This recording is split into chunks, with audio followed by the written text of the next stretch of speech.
Hello everyone.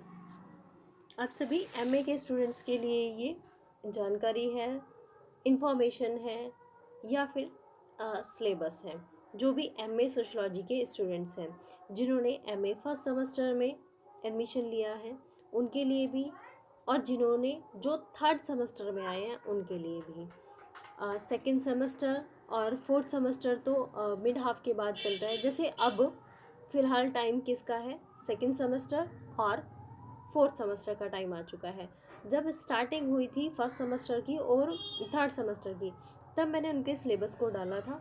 और अभी बच्चों की रिक्वेस्ट आ रही है कि इसकी सिलेबस कौन सा है मैम, तो इसके लिए मैं एक सेपरेटली वीडियो बना रही हूँ।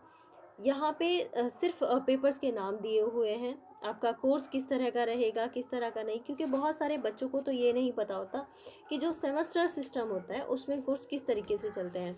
उसमें आपके फर्स्ट सेमेस्टर में आपके 2 साल को 4 पार्ट में डिवाइड कर दिया जाता है, सेमेस्टर 1, सेमेस्टर 2, सेमेस्टर 3, सेमेस्टर 4।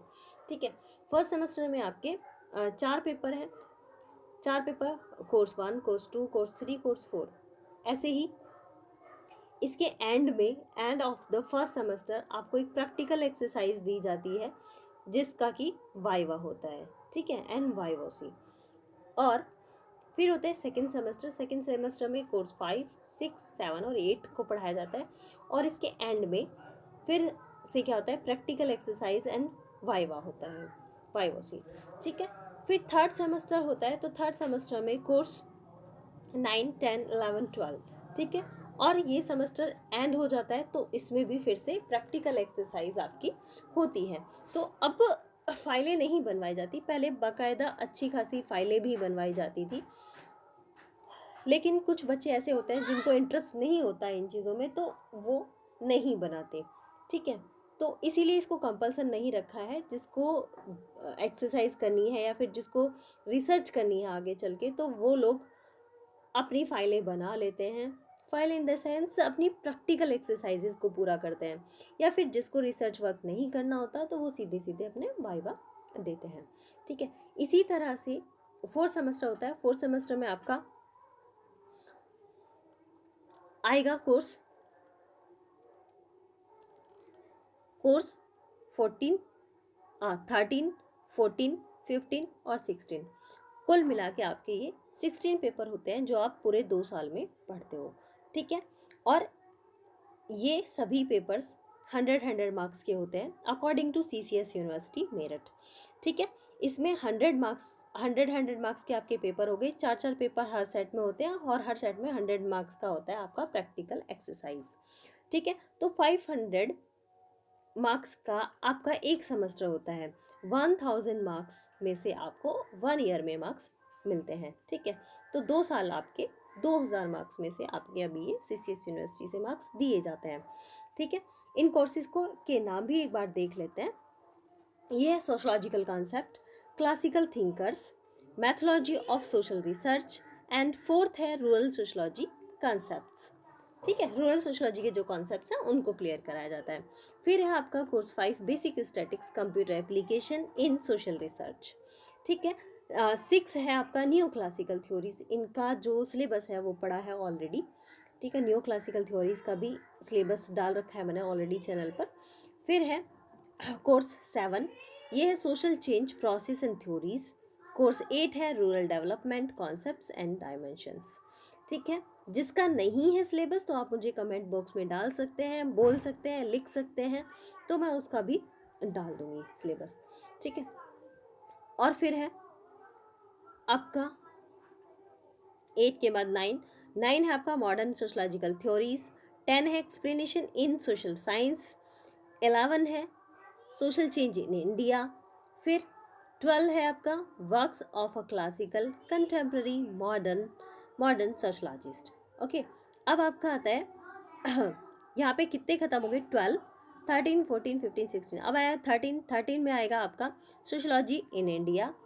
फिर 14 है आपका पर्सपेक्टिव्स ऑन इंडियन सोसाइटी। फिर 15 तो ये है क्लासिफिकेशन इन सोशल साइंस। और 16 है आपका ऑप्शनल कोर्स। आप कोई सा भी कोर्स जो है वो उसमें से चूज़ कर सकते हैं। ठीक है, कई सारे कोर्सेज दिए होते हैं, तो उनमें से आप जो भी चाहें पेपर ले सकते हैं। जैसे यहाँ पर दिया हुआ है, काफ़ी ज़्यादा पेपर सेट्स हैं। Participatory management and community development, political sociology, rural industrialisation and entrepreneurship, sociology of distress, disaster planning, human resources development, sociology of development, environment sociology, state society, human rights, global and society, urban studies, sociology of organization, social statistics, career and concept, sociology of science, peace and conflict studies, sociology of social movements, sociology of religion, medical sociology, sociology of India. ठीक है, ये सभी इसमें आते हैं। अभी कौन से पेपर की हम बात करेंगे? हम बात करेंगे सेकेंड सेमेस्टर के पेपर्स की। ठीक है, सोशोलॉजिकल कॉन्सेप्ट का सिलेबस पड़ा है आपके चैनल पर, फिर भी मैं दे देती हूँ यहाँ पे, देख लो। अगर हालांकि धुंधली पिक्चर आती है, आप इसको पिक्चर क्वालिटी अपनी सही कर लेना, तब आपको पिक्चर साफ से दिखाई देगी। आप उसका स्क्रीनशॉट लेकर अपनी कॉपी में भी इसको लिख सकते हैं। ठीक है, ये है फर्स्ट सेमेस्टर का। फर्स्ट सेमेस्टर का मैं रीड नहीं करूँगी, क्योंकि मेनली फोकस बच्चों ने कहा है कि सेकेंड सेमेस्टर का मुझे उनको बताना है। तो ये हुआ कोर्स 4, रूरल सोशोलॉजी कॉन्सेप्ट। अब आता है कोर्स 5। ठीक है, basic statics computer application in social research. ठीक है, अब एक सेकेंड वेट करते हैं, एक बार मैं चेक कर लेती हूँ ये पढ़ा है चैनल पे कि नहीं पढ़ा है। अच्छा, मैंने चेक किया, बेसिक स्टैटिक्स नहीं है, अपने चैनल पर पढ़ा हुआ नहीं है, तो इसको मैं बता देती हूँ। थोड़ा सा शोर आ रहा है पीछे से बच्चों का, तो उसको प्लीज़ इग्नोर कीजिएगा। अभी है basic statics computer application in social research. ठीक है, ये इतना तो पढ़ने में आ रहा है, लेकिन आप अपनी वीडियो क्वालिटी ज़रूर साफ़ कर लेना। 720 करेंगे तो आपको बिल्कुल अच्छे से क्लियर दिखाई देगा। ठीक है, अब देख लेते हैं कोर्स 5 है, ये है सेकंड सेमेस्टर का, MA sociology second semester, basic statics and computer application in social research. Unit 1 है relevance of statics in social research, social variables and their measurement, grouping of data, graphics, presentation, frequently curve, histogram, CFC। ठीक है, unit 1 में ये है। Unit 2 में है averages, mean, median, mode, various, range, inter qualities, range, mean, quartile, range. अब है mean, deviation, standard division. ठीक है, फिर है यूनिट 3 में concept, probability, norming, operations, reliability, validity, sampling and its types. फिर है यूनिट 4 में association, phi, coefficient, Yule's, Q, chi Q square, correlations, RHO and R statistical inference, chi square and t test, c square and t test। फिर है unit 5 में use of computer in social research, introduction and use in data analysis, use internet and assessing database. ठीक है, ये unit 5 में divide है। अब इसकी बुक्स हैं, मिलर की है, मिलर एंड सेल्सर की है। कल ये स्टैटिकल रीजनिंग इन सोशोलॉजी। एक बात और मैं बता दूं, अगर जो बच्चे एमए का सिलेबस बहुत बहुत ज़्यादा ध्यान से कर लेंगे, वो आराम से पीजीटी के लिए तैयार हैं, पीजीटी के लिए, नेट के लिए, और भी एग्ज़ाम्स जितने भी सोशोलॉजी के होते हैं उनके पक्के हो जाते हैं, जो अब एमए का सिलेबस अच्छे से कर लोगे तो।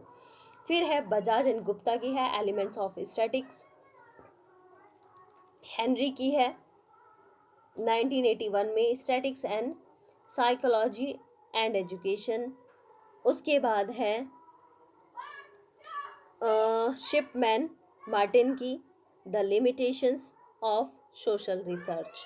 फिर है पीवी यंग की scientific social survey and research. फिर है ये क्या है, बर्यमैन एलन। बी एलन की है quality and quantity in social research. बहुत बारीक दिखाई दे रहा है क्योंकि पीडीएफ है, बहुत छोटा छोटा दिखाई दे रहा है। एक्चुअल मुझे फ़ोन से पढ़ने की आदत नहीं है, रीड करने की हैबिट नहीं है, और ये सिलेबस मुझे फ़ोन से रीड करना हो रहा है। तो जयराम की है 1989 में सोशोलॉजी मेथड्स एंड थ्योरी। फिर है कोठारी की है research methodology methods and techniques. फिर है पांचखेत की, तो ये है introduction to social research 1996। Cramer Duncan की है basic statistics for social research, step by step calculations and computer techniques using. ठीक है, गुप्ता सुरेंद्र की है ये emerging social science concerns. Next है ये है बारबी अर्ल बेबी की है ये the practice of social research. फिर है पंचखेत की दोबारा से दूसरी बुक 2005 में इंट्रोडक्शन टू सोशल रिसर्च। अब है कार्गन लियोनार्ड की डूइंग सोशल रिसर्च 2008। ठीक है, तो ये था basic concepts and computer application. आगे और भी सिलेबस की बात करते हैं, तो बारी बारी आप लोग उनको देख सकते हो। अभी एक साथ करूँगी तो बहुत सारी लंबी वीडियो हो जाएगी। तो न्यू क्लासिकल थ्योरीज का ऑलरेडी पढ़ी है वीडियो, तो उसको आप देख लेना। Okay, thank you very much.